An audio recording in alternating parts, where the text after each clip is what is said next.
ধরা পড়ার ভয়ে পচা কচুরিপানার বিষাক্ত ডোবায় লাফ দিয়েছিল চিহ্নিত অপরাধীরা, কিন্তু শেষ রক্ষা হয়নি।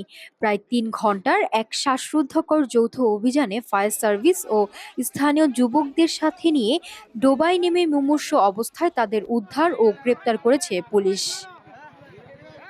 গতকাল সোমবার সুনামগঞ্জ পৌর শহরের নতুন হাসননগর এলাকায় মাদক বিরোধী ও অপরাধী গ্রেপ্তারের অভিযানে যায় সুনামগঞ্জ সদর মডেল থানা পুলিশ।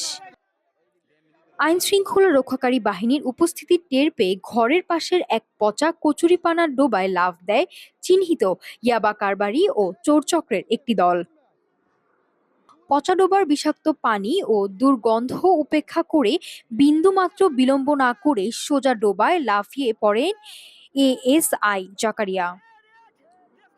সদর মডেল থানার ভারপ্রাপ্ত কর্মকর্তা রতন শেখ এর সরাসরি নেতৃত্বে এবং স্থানীয় সচেতন যুবকদের সহযোগিতায় চারপাশ থেকে ডোবাটি ঘিরে ফেলে পুলিশ।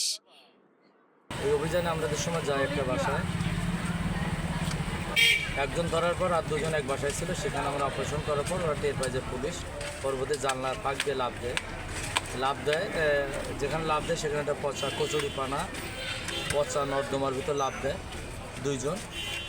লাভ দেওয়ার পর আমাদের এএসআই জাকারিয়া সহ স্থানীয় 4-5 জন লোক লাভ দিয়ে পড়ার পর আধা ঘন্টা চেষ্টার পরে কচুরিপানার ভিতর অনেক কষ্ট করে একজন খেপে যেতে নেয়,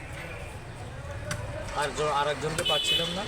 বৃষ্টিও শুরু হলো, তখন তাৎক্ষণিক সিদ্ধান্তে আমরা ফায়ার ব্রিগেড ডাকি।